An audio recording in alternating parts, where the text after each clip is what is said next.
So this is going to be very interactive in my opinion. I don't have an exact theme for this. I did prep content, but I like to do just a little bit of intro about myself. So I'm Sean Blanch on the CG Cookie community. I go by blanchsb. I'm a community leader on their Discord. I help manage and maintain, make sure the bugs get out and the bots are kicked out. I post my progress when I'm doing my prints, and I try to be a good community leader. But I also have contributed on 3 of CG Cookie's collaborations. And the latest one that they did, if you've attended the BCON in LA, Ken posted on the Peacemaker Protocol video that they did for the animation short. So I was one of the mentor group leaders for the machinery that put the robot together. And I worked with Phil Osterbauer as a co-leader with him. I actually was in the very first collab. I did you all see the first collab, backhoe loader?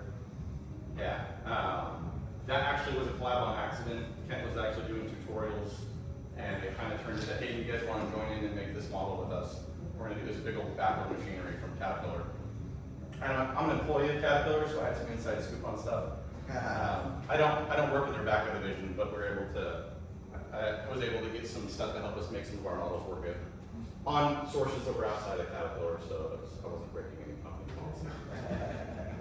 But when I started out that first collab, I actually wasn't the best Blender user. I was just learning how to use Blender. I was really good at pushing birds around and making things look like an amateur did. And the collab taught me, I ran into the common issue of unfinished product syndrome, where I'd start a project and I'd lose motivation within a few weeks because it'd be hard.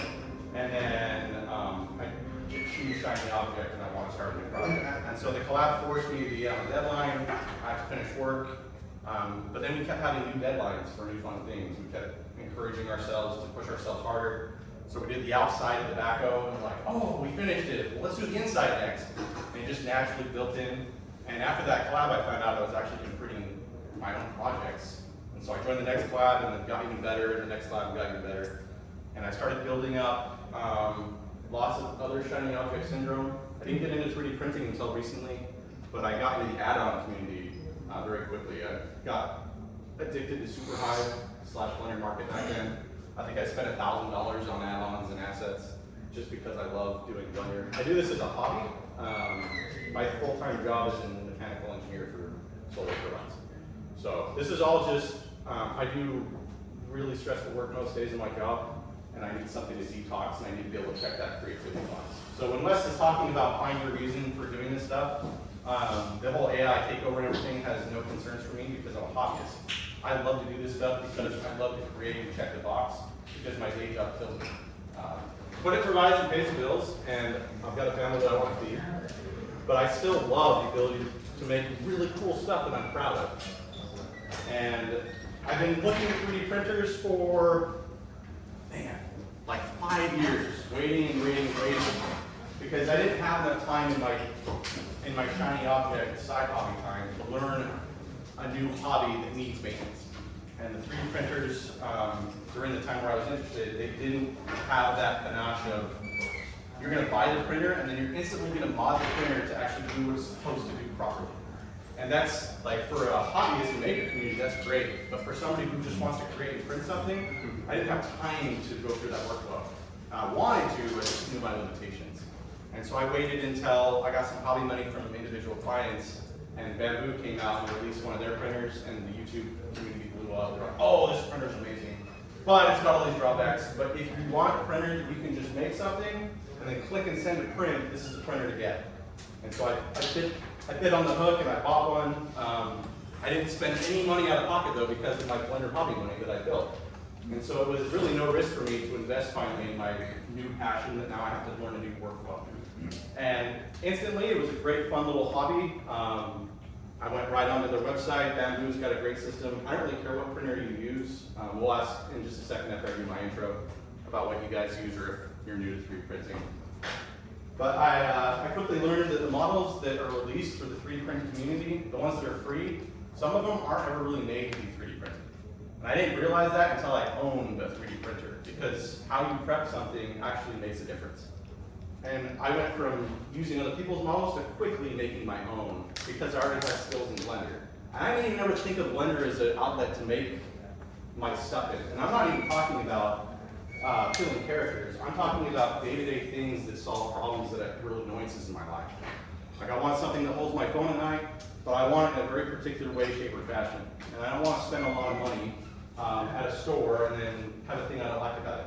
So I'll design it, and then I'll find something I don't like about it, and I'll design it again, find something I don't like about it, and learn from my mistakes, and design it again and have something I do like about it. So this is my phone charger I use at my desk at home.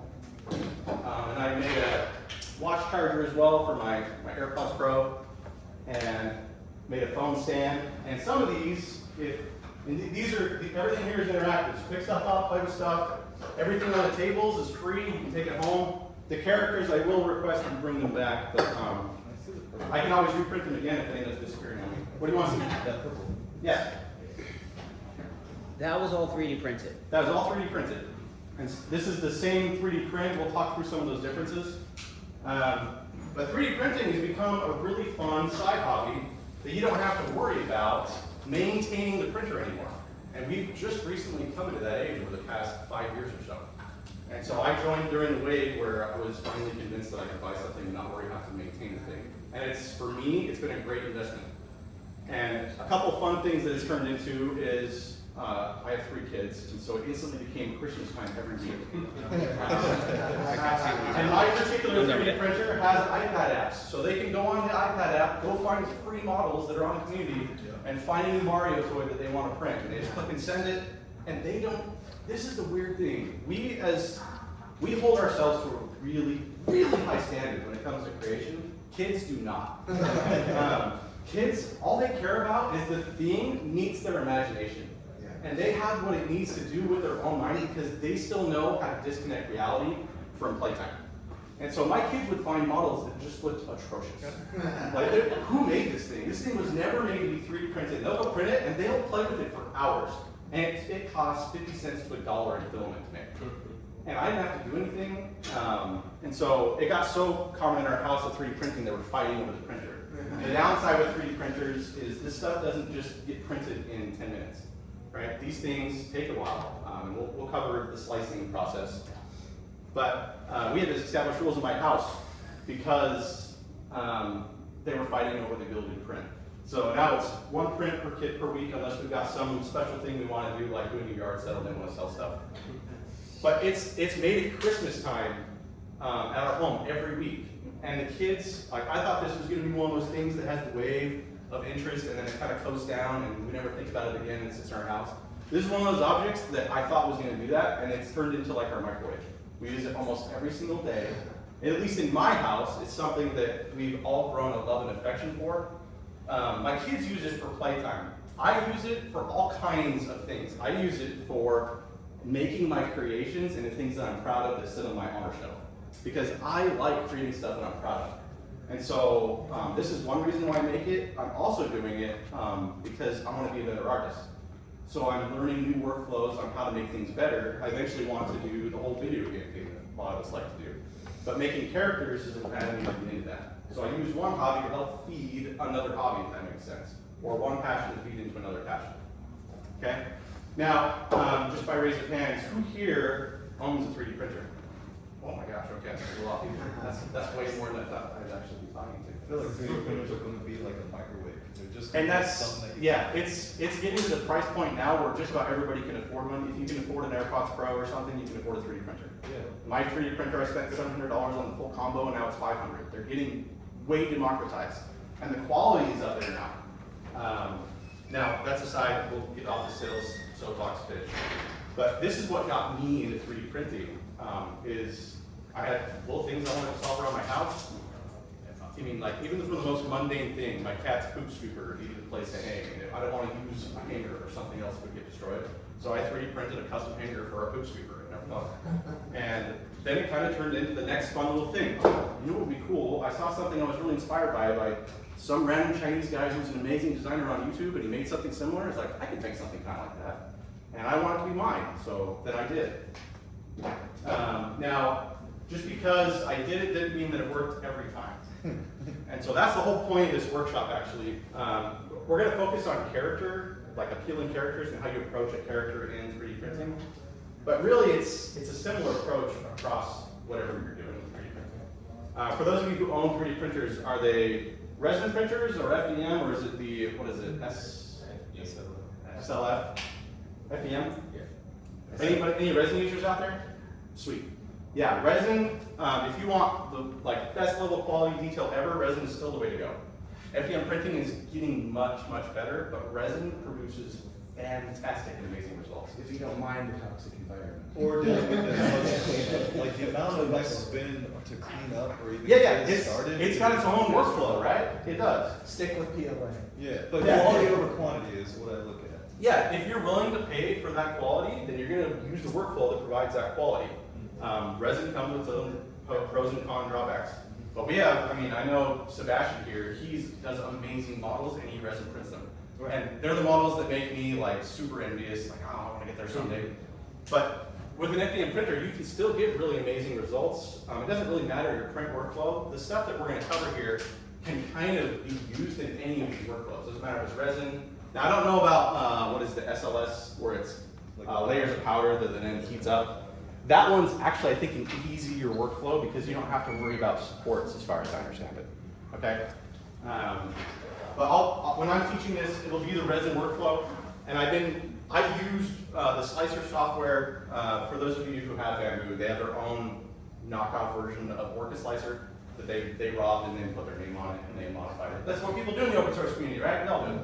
Yeah. But they did their version. I will use Orca Slicer for the demo presentation, but I actually use the Bamboo Studio one because I can use Cloud Print super easy. But everything I'll do in this training, we'll do over the USB method where we'll use a generic slicer and I'll use Blender. And I don't just limit myself to Blender. I'm on the road a lot with my latest job. I'm a tech trainer for my company, so I go teach people about our industrial turbines. And so I'm in the hotel a lot, and it's not always the best conducive environment for using a laptop and 3D modeling, so I use my iPad and Nomad Sculpt. Wow. And then I'll scope a lot of these models. They usually get knocked down in about a week or two. And then I'll take them from Nomad Sculpt, where I use Uniform a lot, and I'll bring them into Blender, and this is where I actually do my print prep. And then the print prep usually takes, depending upon the model and the complexity, 1 to 3 hours. The purple model over here, this dragon one, this was my very first attempt at an appealing character. And this one did not print one single piece. However, where's the white version of it? Yeah, that one did print one piece. And I made it even smaller just to see how well my printer would hold up with it. The gun did really well. Yeah. The little gun was. Yeah, the gun did amazing, right? It's got amazing detail. On the white one. Yeah. Where it's Even on the white one, it looks pretty good. Now, you'll notice there are some little caveat things. If you look at the back of the shoe on the white one, you'll see the materials missing on the back end because the wall thickness just wasn't thick enough in my model. And I had other intermeshing geometry that then took it over, but you don't see that on this one because the size is bigger. So using real world scale and the scaling considerations for the thing you're printing with is a consideration you're going to need to take into account. Okay? But this one was actually printed in individual pieces. I cut and keyed every little piece, and they all lay flat on the bed, except for the tail, which is a monstrosity. It's actually the coolest looking piece as far as one single individual piece. It was the biggest pain in the butt to print. It failed 5 times. And I had to re-figure out how I needed to support it because it kept falling over. It would fall over in all new fun directions every single time I tried to support it different ways. And it would peel off the bed even though the support was there. And so, you would think that the smaller ones would have a much harder time. They actually didn't do bad. It's weird when you come across some of these problems. But you don't necessarily have to use this workflow for individual slicing. Sometimes you can just print the thing. And you don't have to worry about keying and gluing pieces once you're done. Now, the more beautiful models that are here on the tables, all of these are using the workflow I'm going to show you today. Okay? So they're individual pieces that you take it from an initial model, you make it so that it's print compatible or helpful for printing, and then you print them all on the bed individually. And I'll show you how to do basic grouping. And then at the end, you just use a glue or something to glue it on. Super glue? Now, super glue is okay with certain filaments. Super glue doesn't actually work very well with PLA. Has anybody ever used super glue and had stuff not glue together very well? Yeah, so I think it's in the print flash there. I brought one of the glues that I use. This one was recommended on the Bamboo forum because somebody was really not happy with their glue results. And I think it's something on the tables here. Is there a craft cross glue bottle anywhere? Another way you can get away with it is just take more filament, heat up the filament, and use the filament as glue. Yeah, you can sometimes heat up the filament to use it. Well, the company's name is Kraftprotz, Kraftprotz. And they're on Amazon. But they make the legit super glue that our dad used. Okay? The super glue that when you touch it, you instantly fuse your fingers together. That super glue, they have I don't know what the formula is, but they have one that's made for PLA. And that's what all my prints are mostly PLA or FG. It's called a craft what? Kraftprotz, Kraftprotz. And on, if you go to CG Cookie's website on the gallery, I've got two of the models that are on the gallery. Who's got the elephant with the single eye? So that one that I posted on the gallery, I actually go through the entire print process and I show the glue. I show every little tool that I use. I have like 4 or 5 videos that I posted for the full prep process. So this is going to be the prep process, but if you want to see more details about like what the print goes into, I've got those videos as well after the fact, okay? So for this workshop, what we're going to do is we're going to take this fun little model. This is called the Moby. And all these models that I've been doing lately, they're from a game that I actually fell in love with. It's called Outwitters. And it was made for iPhone, and it lasted 10 years before it was taken off the market.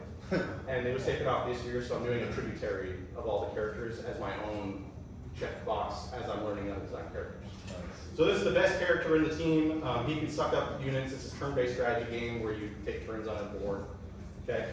But this unit's actually a fairly, I'm going to say, more simple than like the dragon model. Okay. This one's going to take a little bit more time to do, but it's just the same steps over and over again. You're just going to do it with way more pieces. The Moby whale thing, normal thing, has not as many pieces. So this is an import from Nomad Scoped, and I did do a little bit of prep for the workshop. One of the things you have to be aware of when you're doing a 3D print, Blender will export in the proper format. What formats do you all use when you're exporting for 3D print typically? STL. Does anybody use OBJ? Depends. Okay. In my experience, it doesn't seem to really matter. I use STL just because I picked it arbitrarily. But I think it will still load OBJs in a lot of the slicer softwares. What about the resin users? Sebastian, what do you typically export? STL. STL? You can also use OBJ. Okay. So you need to be aware when you're exporting these models, 3D printers, they don't work in the 3D world really. And you can tell when you like finally inspect the model, you can see the little lines that are built up as the thing is printed. So I think the official term they call it is 2.5D printing. What they do is they take the 3D representation, then the slicer software goes through and does Fruit Ninja all day long. And it steps up one level in Fruit Ninja, steps up one level Fruit Ninja, steps up one level Fruit Ninja. And then as it cuts that level, it'll do instructions for the tooling on go left, go right, go back, go over, fill, or fill just a little bit, and then step up a layer, and now do the next layer. Okay? And so you have outside walls that you have to worry about. You also have the internal filling as well. This particular one, if you compare weights, this one is extremely heavy and this one's not. This one has 100% infill, they call it. Okay? Now, infill is the solidity of the model. Okay? And you don't always have to completely fill out your model. Why? Yeah, you want to save filament and you want to save time. Okay? So if you don't need strength, you don't need robustness, then don't use 100% infill. Most of the slicer softwares, they're going to only use, I think the default for a lot of them is 15% solidity or infill. And you can pick the kinds of infill that you want to use. If you're an engineer like me, you geek out on that kind of thing a lot. Gyroid is my new favorite one. Some YouTuber convinced me that it's the best. He used data and I just instantly bit the hook and said that's what I'll use too. I have no idea whether it works better or not. But rectilinear, there's all kinds of fun little infill patterns. But how much do you want to do for infill? You need to consider that when you're making your print. But the thing you need to consider when you're prepping your print is manifold geometry. And what is that? Things that overlay each other? It's extra edges or vertices in the model that shouldn't be there. Okay, Sebastian? Just do a one here, because it's watertight. Watertight, yeah. So, interestingly enough, I've heard a lot of this information that I think used to be a problem that no longer is a problem. Who said overlapping geometry? Yeah, sometimes overlapping geometry where you have one 3D object, and in 3D world you can just make things intersect things, right? So on my movie model, go into object mode. This horn is intersecting inside of the top of the head, right? You can see that through the little outline in Blender. That's overlapping geometry. It's actually fine for new slicer softwares. It has actually no problems most of the time. So you can avoid it in some scenarios, and you don't have to worry about it in other scenarios. If you want the shape to just conform and move on into the next shape, leave it overlapping. This is exactly that kind of scenario.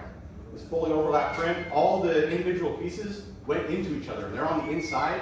The slicer didn't care.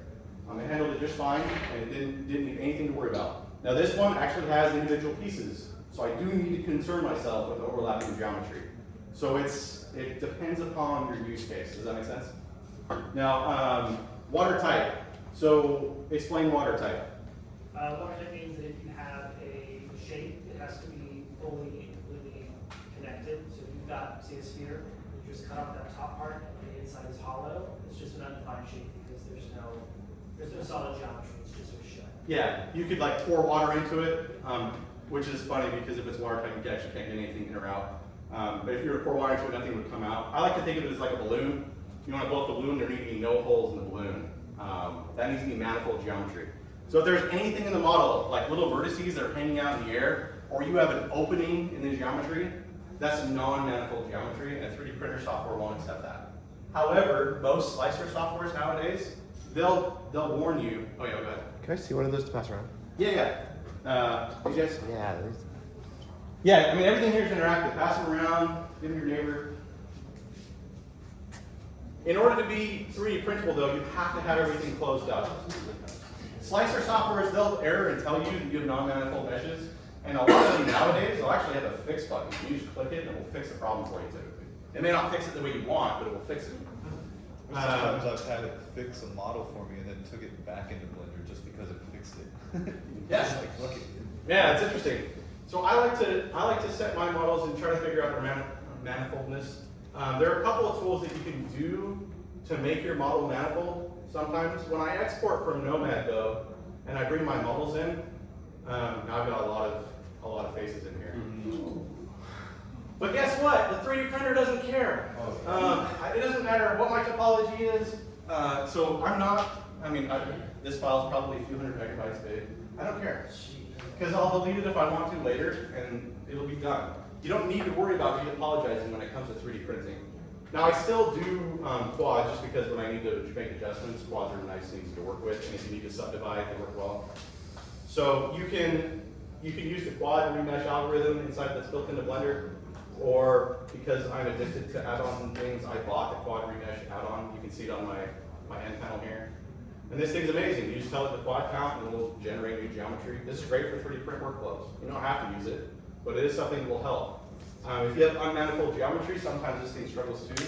And sometimes this thing creates non-manifold geometry every now and then. Okay? So if you need to correct non-manifold geometry, what you can do, as is the world of add-ons, if you go to Preferences, and inside of your extensions, for anybody who uses Blender for 3D printing, there's an extension called 3D Print Toolbox. Make sure you install that one. That one has an awesome analyzing button. It'll tell you a lot about your model and how well it's going to hold up to 3D printing scenarios. It also even shows you exactly where the non-manifolds are as well. Yep. And you go into edit mode. Yeah, and it selects them, I think, right? Yeah. So I've already got it installed, but you just click and install it. And so we'll go there. And once you install it, it just lives here on the end panel in the 3D viewport. So this is the 3D print. Can you all read that okay? I tried to scale it up a little bit. Now, this one here is mine. We'll get into that in a minute. But here's your analyze section. And it doesn't matter if you're in object mode or edit mode. You can just analyze and say, I want to check all things. So do I have overhangs that are over 45 degrees? How sharp do I have? What's the thickness? and it tells you, hey, you've got non-flat faces, there are 876 of them. You've got 2 thin faces you need to worry about. There's 1 shell, there are overhung faces. And then you can just click on the cleanup button and say make manifold, and let's see if it does anything. Modify 0 vertices, 0 edges, and 0 faces. Because I prepped for the class. But before I did that, I had to go and fix some of the stuff that was from my export from Nomad. Nomad sometimes will make fun shapes that are primitives, like cylinder things, but the caps of that cylinder are separate. It's like when you go into edit mode, you hit separate. So you're in one object, but you're actually 3 meshes in the object. Nomad does that by default, so sometimes you need to come into Blender and like select all and merge by distance. Or sometimes you can use the remesh in sculpt mode, or you can use the remesh modifier. So just do a remesh, and remesh modifier, as far as I understand it, correct me if I'm wrong, it will force manifold geometry. It may not always look great, but it forces everything to close out. Oh yeah, it does. It's fine. Now, if you have floating islands and things, it will still keep some of those. So you'll have to keep track of those. Go ahead. What about the normals? Do they care if they flip or not? Oh, that's a great question. I don't think it matters. It I depends. think sometimes the market is on manifold because it's set up. Yeah, so I've had problems with You can it. shape visually. I don't remember. I think I had problems with it, but if you do, do you guys know the easy check for normals flipped? Yeah. You just go up here to the view Yeah. and click on face orientation.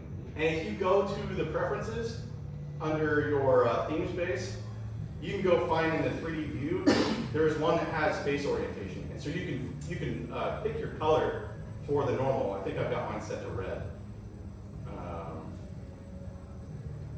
Face normal. So standard face normal versus, it might be this one. But if I come in, we'll just flip them normal just for fun. So see and select. Shift N to flip normals. And we'll flip them on inside on purpose. And I go back to object mode. Like it changed the color for me and I can easily differentiate that I'm running with flip normals. And if you need to fix it, you just go into edit mode typically. Select all and shift N. Blender natively, as long as you've got a 3D manifold object, it knows where the outside typically is. You can also calculate outside as well, specific inside. Yeah. Okay, so getting into prepping this model for print, manifoldness is one of those things. For me, I like to work with uniform scale. So if my models have been scaled and I need to change their size or something, I'll typically select everything that I'm working with and Control A and apply scale, so that everybody's on the single scale. Now, I don't know about resin printing, but for the Orca slicer and for Bamboo slicer, I found that when I work in the scene units of Blender, I work in, this is another thing that I just discovered while I was doing this workflow myself. When you go into your scene properties under units, I set mine to metric and I work in meters, but I think in millimeters. And so everything I see on the grid, I count 1 meter as 1 millimeter. That's just how I work with it. And when I export, it always shows up in the slicer exactly how I expected. I don't get that. I always have a problem with my units. Yeah, and I had too until I stumbled upon Put it in working in metric meters. works. I put it in metric, and everything I do here is in meters. And so this scene is actually, like 1,000 meters big. So the lighting doesn't always work great, but when I export my stuff, it always imports into the slicer software, and I never get the weird prompt saying, your model is not quite what we expect for scale. So usually when I export, you can change the scale in the export, can. and I usually make it 1,000. So Yep. this is the same thing. Yeah, this is the same thing. I just don't have to remember that every time I export. Yeah. And my kids don't have to worry about it because now they're making models. So I made a default file. We just load my 3D print startup file. Yeah. And this is my 3D print startup file. I ended up making my printer in 3D. I initially started with the build plate. Somebody on Discord challenged me. He's like, "Oh, wouldn't it be cool if it was the full 3D printer?" I just couldn't. Next thing you know, you got could not go that down. grinders in there. So I got really distracted making a 3D printer for 2.5 weeks. Have you shared that anywhere? What's that? Have you shared that model anywhere? I want to. Would anybody benefit I from would the model A1 being shared? I have A1 so I'd love to. Yeah. Yeah, that'd be so cool. You should put it on So I'll ask that question kind of towards the end. We'll get into my add-on. Because as I'm doing the process of prepping my models, I found myself doing repetitive tasks over and over and over and over again. So what I might do, I can share it here too, but what I might do is I'll probably encompass the model into my add-on. You just click a button and import it. It's only, even with the images, I think it's like 80 megabytes or less. So it's not a huge file size. Everything still runs on modifiers to keep vertex count down.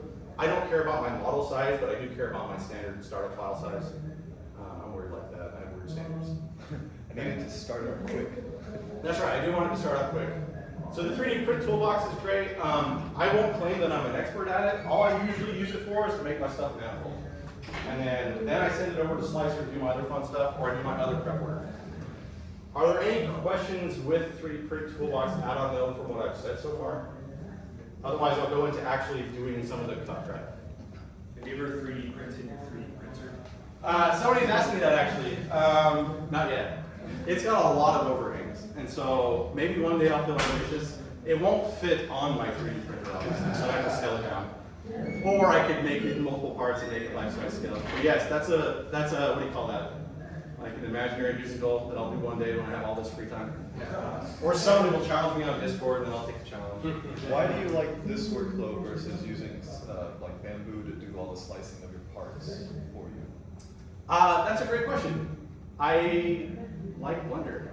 That's kind of Is it just like the control as well? I like the ability, if I see something in Blender, I told you early in my background that I fell into the love of making add-ons. I use Serpens, which is a node-based add-on maker. And so I connect nodes, kind of like geometry nodes. They now are letting you kind of make your own little add-ons with geometry nodes. Serpens was the first idea of that. And so I can quickly knock out an add-on for something that I do manually and repetitively. I can just go collect a few nodes together on the things that I'm doing. And then now I have a sweet workflow. I push a button or something and it will do a whole bunch of stuff. So I'll walk through the manual process of that one time, but I'm going to show you guys my add-on. And like I'm a hobbyist, so I don't care about the money. If it's going to benefit the community, I may release it for a few bucks or something, or I'll just put it for free on the extension platform. But the whole point in add-on is just to save time. You don't need the add-on. So when I'm making my characters, I particularly like to make characters that look appealing. And they look appealing when they're all white, or some shades of PLA look really good in shading. You set them on something, they just catch all the shadows, right? But I also really love the ability to mix and match predefined colors from filaments. If you like to just work with single color and paint, they make awesome tools for that too, okay? And so there's acrylic markers. This is by Gala Tower, I think is what they call their German company. But they've got all kinds of good ones. Enemy is another good one on Amazon. You can print your model and then paint it afterwards. You don't need to buy multiple colors of filament. I personally like multiple colors of filament, and I like being fun with my filament, so these models glow in the dark. That pink PLA, you can shine your light on it, you can go in a dark room, and it just sits and glows the whole room up. And they look cool. Like the different filaments just add character to the model. Bamboo's told me that glow-in-the-dark filament will eat at your print. It sure does. Yeah. But I haven't had anything fail yet, so I'll wait for that day. I've printed a lot of glow in the dark. He said your aluminum sensors, so keep an eye out on that. Okay. I don't know if does the A1 have aluminum sensors? Oh, I don't know. I got It it. probably does. It's super cheap. But the parts on those printers are pretty easy to replace too, so I'm printing knowing it will probably fail. It gives me the warning every time. But let's say I want to use that same workflow where I'm going to do multiple colors. The challenge with multiple colors is sometimes they go on top of each other. So how do you handle that? When I was first going through this endeavor, it was on this model. And so I learned the keying approach from Shane Olson. He's got a 3D character workshop that I paid for. And so he teaches 3D printing stuff. And what you do is anytime you have a transition from one thing into another, you just go where they're intersecting with each other and cut it. And then you make some kind of key that fits into a keyhole. And it can be any little shape you want, it doesn't matter. And so that's what I did. You just cut the model, and this key for the hair is just the head. Like the hair just wrapped around the head, and that's now the key for the hair. And it conforms to the head shape. These ones, the leg goes into the shoe. The leg is cut down a little bit thinner, and it just keys down into the shoe. Keys can be cylinders, they can be rectangles, they can be any shape you want. Go ahead. Are you using Boolean for that, or what's the best? Yeah, so how are we going to do that with this, let's say this horn that we want to prep. So I want this horn to eventually join to this shape, okay? So Boolean, that's a great idea, let's do Boolean. Walk me through Boolean. So you take your model that you want to actually cut, and you're going to Boolean. So who do we want to cut first? Well, this is the one that I want to go into that one. Now I could just do the cut where this one cuts that one, but what if I want my own control over the key? What I'll typically do is I cut the thing that's gonna go in the other thing first, by the silhouette of the object that I'm wanting to key into. That kind of sounds convoluted, but I'll show it.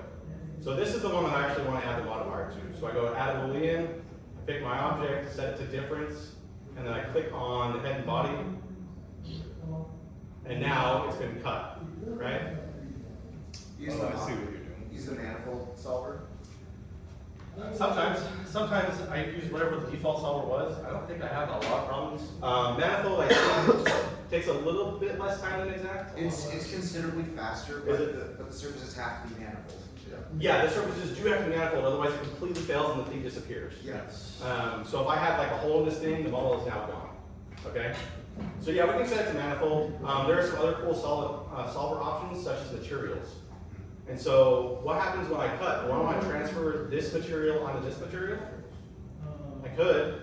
I did need to make sure that I've got a different material name now.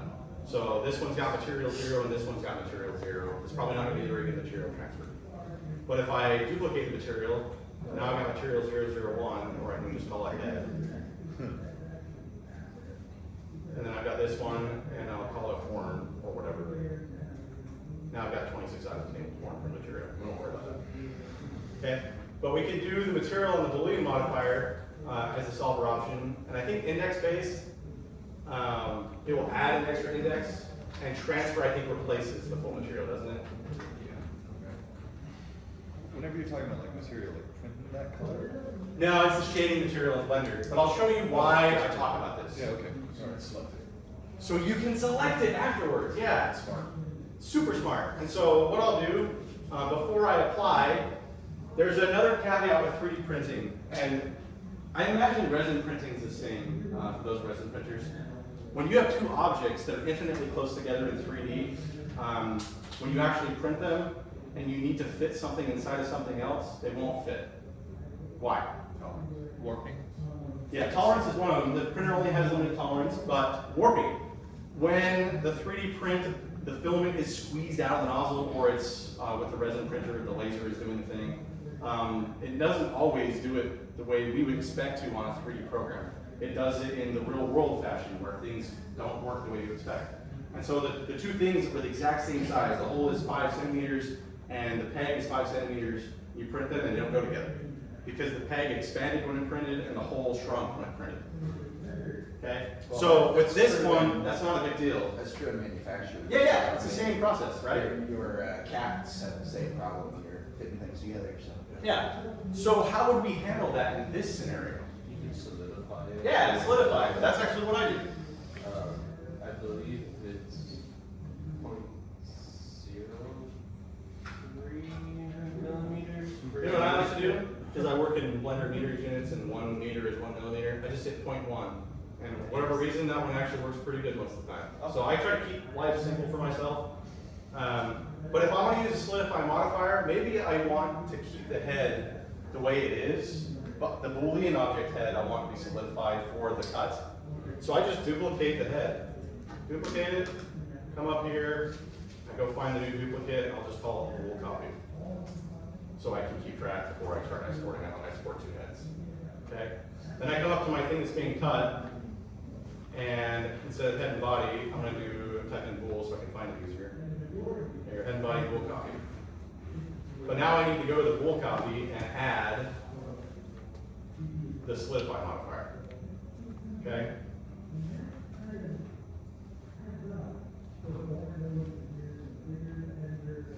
I gotta work fast, I'm running out of time, sorry guys. Okay, so solidify, what kind of solidify do I want? Simple versus complex. So I just thickness of 0.1.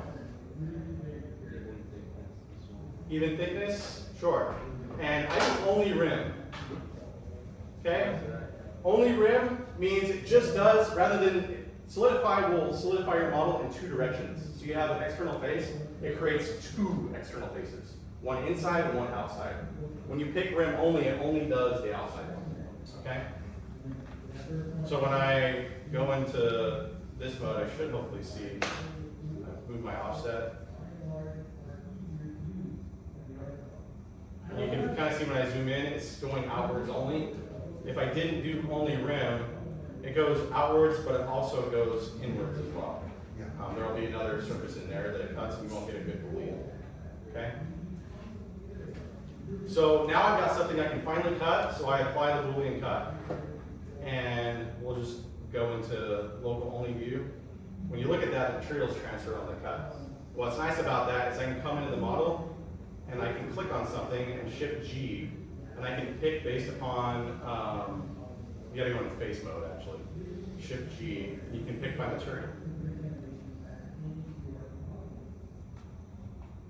And where's my material from one? Oh. I had the wrong one. It was the other one. It would select that material instead. Okay. So instead of index base, it would do transfer, I think. We'll go back and see if I can redo it. Back my modifier.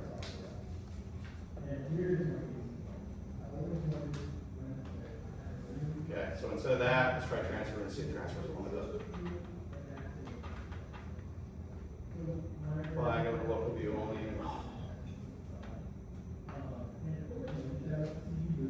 So now I'm going to face mode, shift G, select similar material. There we go. So it only selects that one, so it's transferred.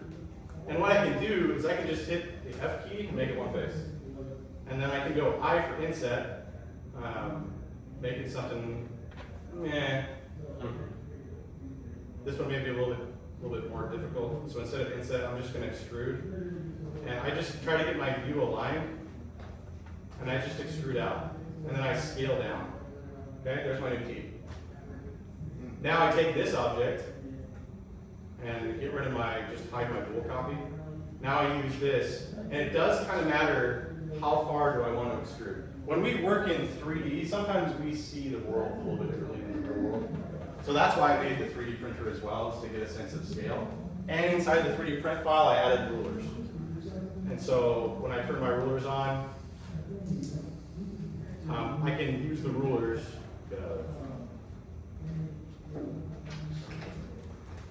You can use rulers to figure out how far do I want that thing to extend in as a key. Okay? Now for this case, that wasn't enough extension. And so I need to figure out how to get that key a little bit farther down.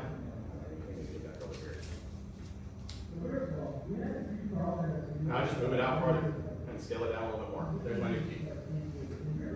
Then I use that to cut the head. So the head is now going to get a Boolean modifier. Okay, and we're going to cut it manifold and use the horn to cut it out. But I have the exact same problem. I now need to do a solidify modifier on the horn. So you see how this can get kind of repetitive? It's really easy to do, but wouldn't it be cool if you could just click a button and have two objects selected, just do all that stuff you did? So that's what might happen with this.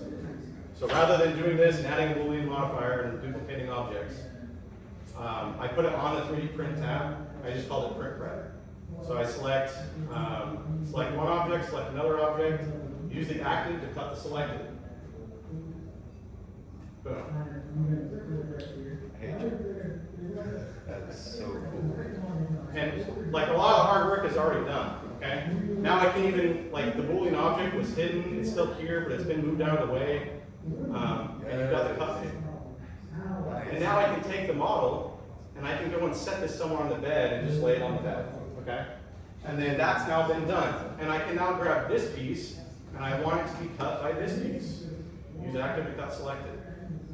This one's already kind of a key. It goes in a little bit, and it's enough for me to hold blue. So now I'm done with that one, okay? But it's just the same workflow over and over again. Give me your money, then I just take the money. So if this is helpful, I'll release this community. This was kind of like a feeler out there. Is this going to help those who like to 3D print? So is it adding a key for you already, or do you have to still taper that in? Depends on what you want to do. Do you have the intersection that you like and it looks like a good enough key for you? Great. Don't even worry about doing a pull first to cut and key. Use the object as a key. So in this case, that's enough of a unique geometry that when I print that thing, it's good enough for a key for me. Right? And so I didn't even cut this one first. I could have. Good. And so for the bottom one, this one's going to be a little more complicated. I want that one to cut into the frosting. I also kind of want that one to have a flat end because it's this weird shape. and I want it supported, but I also want it to have plenty of surface area. So you can just add in a cube or something and do the same process, but use the active cube to cut the bottom of this. So Shift A, mesh, cube, go to edit mode, scale massive amount, I don't care. Right, GZ, real world Z. I need it to cut enough so that I don't cut through where you can see the frosting, but it needs to cut through that. Okay, then use active to cut selected. And now this one's been cut on the bottom. And I made the add-on so that it will, it gives you material to do a cutter thing. So it'll always do material transfer if you want. And I give you the option if you want to do that. So there are these cutter settings, like what do you want to do? Do you want to grow or shrink when you're doing the cutting? What's the gap you want for the solidify modifier? So I default to 0.1. What are your solver options you want to do for the Boolean modifiers? But it'll do it for you, and you just have the customization options. When I want to use this thing, I get rid of this guy for reference. Now I want to use this to cut into the frosting. And I'll just use, this is my active object, use the active to cut the selected. And from this point on, all it really is you get all your cuts done, and then you just lay these parts on the world's origin Z0. And I put my build plate just a little bit below Z0 in the file, so that you don't see the Z fighting when you're dealing with the stuff. And you just go and move your model. Now there is a trick with this. What I like to do that I didn't talk about, before I start this whole process, a lot of us like to keep track of our work before we totally script our model. So what I'll do is I'll duplicate the entire collection, and then I'll use that as like the print collection, and the original collection, I could just send that collection to the printer and print it like the solid white guy. Yeah, the guy over there. Because there are no booleans for him, it's just a solid print. And so I could use that if I want, and I have a cut-up object that I could use for this style of workflow. But you gotta lay all your parts on the build plate, okay? Now there are some unique parts and things like this. The 3D print layer lines show up really easy on the frosting kind of design. But when you look at these frostings, they have really good fidelity. Rather than printing the frosting flat on the bottom, Slant 3D, he's a like manufacturing 3D print guy on YouTube. He said, take your parts like this that have good long flat surfaces, just hit the 45 and put a support along the line, and you'll get the resolution where you don't see layer lines, and it's really not that complicated. So that's all I did with the frosting, is I'll just show what it looks like when it's all done. It also makes for a better, like, whenever, like, ability. If it's cut flat like a cake, then they don't stick together. Yep. You know? Yeah, and so this is all I did. I just rotated the thing 45. I did a very basic triangle with a base at the bottom, and I did cylinders that were, I think they're 2 millimeters total diameter. And I just made an array one way, and I made an array another way, and I made my own built-in supports that the slicer doesn't have to worry about anymore. Okay? Why did you do that? Because when you give a slicer the option to make supports, sometimes it's really inefficient, and you now have a lot of work to take supports off. With this kind of support, I show on the video recordings of the elephant one that I did, I can break the support off with one hand and clean it with one hand. Like it's way easier to work with in some scenarios where you don't need to worry about supports. On resin printing, you remember you also have to pay for a subscription to do customized supports. Now all of a sudden you can do it in Blender, you don't have to pay for a subscription. Yeah. So we didn't get to the time where I can export it and go to the slicer and show you, but I can show just a slice file. Let's open Mapping Studio real quick. And I'll open one of these files that I did prep. It's what we use. I'll do the elephant, just to kind of show you, there's one other cool thing with 3D printing, and it's saving material. When I work with these colors, I have a multi-material system on mine. So if I wanted to, I could just print it as is, and it poops a whole ton of filament as it's changing colors.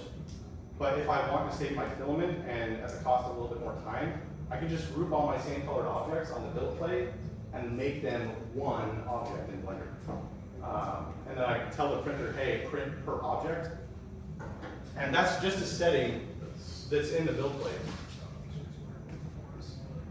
So, when you go into these plate settings, it doesn't matter which slicer you use, you just come up here and say, print by object instead. You have to worry about, if you look back at the 3D printer though, the nozzle has like fans and stuff around it, and they're all close to the bed. So you take out more of the build plate space when you do this print per object, because it actually will print the entire object before it moves on to the next thing. So I'll group all my colored filaments, so all these paints, I put them all in the build plate in a little zone, and they'll take up like a good third of the plate. But I only get one filament use out of all that paint now. I don't have to see all the cooping. Then it moves to another part of the plate, and it will print the white. Then it moves to another part of the plate, and it will print all the blacks together.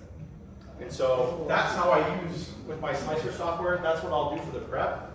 And then if I want, I'll activate the support for the things I didn't custom support on my own. Yeah, and I think, I mean, I'll pretty much end right here. Are there any remaining questions though? Ask any questions? I got tons of questions, but I'll find you. Cool, yeah, we'll talk after. What do y'all think about the add-on and the print file? Will that be helpful? No, that's super. Yes. I want, yeah, please. So what I'll do, I don't know when it will be, I'll package the 3D printer, the bamboo version, into the add-on, and I'll just release them both. I'll probably put it on the extensions platform just for free. Because why not, right? Thank you, thank you, thank you.